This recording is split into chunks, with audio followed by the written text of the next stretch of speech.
Facebook Live right now just debating the votes that are coming in, because I still count the people who say my name, who spell my name wrong. Yeah, I'm not counting this person who said this about you, though. No, yeah, you got to count them all. Either way. What about the one? We are on Facebook Live right now. You'd look for us, Candy, Mike, or Todd. We gave you a taste of our stories. You've been texting your votes. Candy, Mike, Todd, at 98973. Mike's out. He's on vacation. According to the votes, Matt says, I nude, you nude. We all love nude. I'm pretty sure, this is a crime story, people. It's not just a naked story. From the 425, Candy, you had me at nudity. From the 360, Todd, for the sake of my kids' mental health, tell me more. From the 253, Todd earned my vote. Choose your news scoreboard says Todd is sitting at 42. Mike's at 51, but he's out. I'm at 41. We do have a winner today after much debate. You ain't first. You're last. So the debate was going back and forth between you and I, but go ahead. You can have it today. Okay, we could count them, right? Or put them out to social media. Let other people count. Should we? Okay, we could do that. I mean, no, you're wasting time. Quick. You know what? Let's have the UN come in. You know what? They could settle that. Blue ribbon panel. Because you trust them?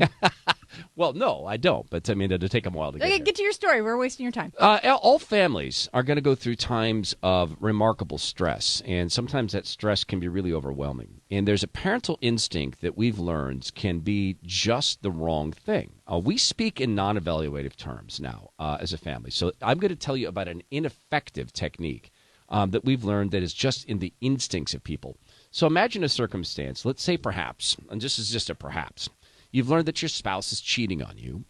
There are money circumstances, okay? So there's a lot of stress. You're trying to hold the marriage together. You're trying to hold the money together. And your kids are going to notice this. They're going to notice increased fighting, increased arguing in your home.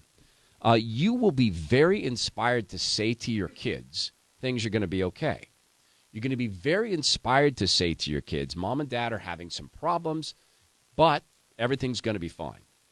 That is often the exact wrong instinct. Here's why. Number one, it's an issue of trust. When your kids see that you're upset, they're going to understand something has upset you. You don't need to share the details with them if it's in adult circumstances, but you need to share your feelings. And the feelings can be things like this. Mom and Dad are feeling angry with one another. We're feeling anger over some things that have gone on in our marriage that we're going to work on our own. And we're feeling a little bit worried about some of these things. Mom and Dad are taking the following steps. Now, clearly you want your kids to understand. You are the adults. You are in control, okay?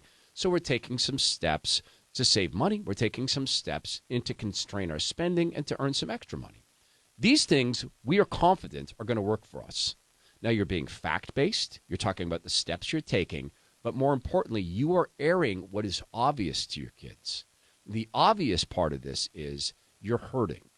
The other thing you're doing is you're introducing to your kids the importance of airing the feelings, of sharing the feelings. That gives them an opportunity to see their parents in a healthy way, not holding things in. The inverse of this situation is you will teach your kids that when things are hard, when you're hurting, when there's tumult in your life, maybe your kids are being bullied at school. Maybe, God forbid, they've suffered sexual abuse. Maybe they've suffered things you don't know about. You're instead modeling to them the response is to tell the people you love most dearly that things are going to be okay. It is a form of lying. And the kids will pick it up as a form of lying. They'll also pick it up as a form of coping.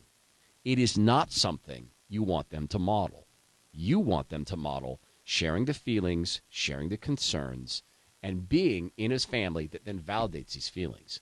This can lead to less depression, which is often anger turns inward or anxiety turned inward.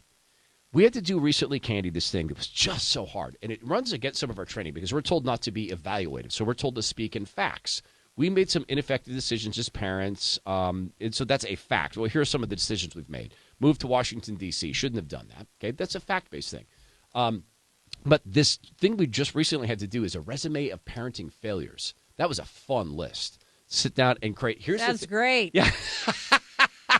And so it's the one time we had to be evaluative and to talk about the failures that we had. But there's a purpose that we group them into areas. What are the trends you see? One of the trends I saw was the it's going to be okay thing in many other flavors.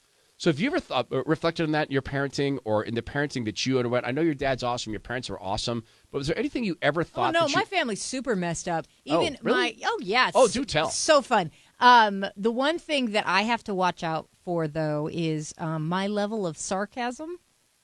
because my 9-year-old gets my level of sarcasm. He was late for something the other day and did something, and there's consequences for what he did. Yeah. I said, "Oh, I'm sorry. You're upset about it now because you did the thing that I told you not to do, and now you realize you're not going to get to do the thing you wanted to." And I put my finger in my ear. I didn't hear you. Was that a problem you were having? Are you upset about this? And he's laughing hysterically, and he goes, "Mom, you know what I mean." Yeah. Yeah, I do know what you mean. Oh wait, no. Oh no. Can you explain it to me, Mom? You know what I mean. I have to watch that. Yeah. Like, I can do that with a 9-year-old. I can't do it every time. Yeah. But if I'm doing it in front of the 6-year-old, that's what, Yeah. You got to watch out for stuff like that. No, you do. All right, we come back on the Candy, Mike, and Todd show.